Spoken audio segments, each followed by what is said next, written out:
Ito ang hatid ng Department of Science and Technology sa ginanap na Regional Science, Technology and Innovation Week sa Dagupan City nitong February 17. Dito bitbit ng ahensya ang agham. Dito pinakita sa mga estudyante ang ilang imbensyon gaya na lamang ng flood simulator, earthquake simulator at mga robot. Hatid nito ang dagdag kaalaman para sa mga mag-aaral tungkol sa agham sa Region 1. Ang aktibidad ay pinangunahan ng DOST Secretary Renato Solidom Jr. Progress is not only about technology.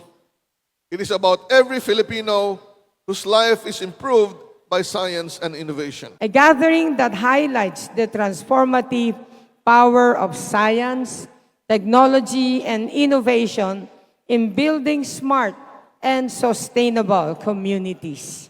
Target din ng aktibidad na mapataas ang kamalayan ng mga batang Pilipino sa siyensya.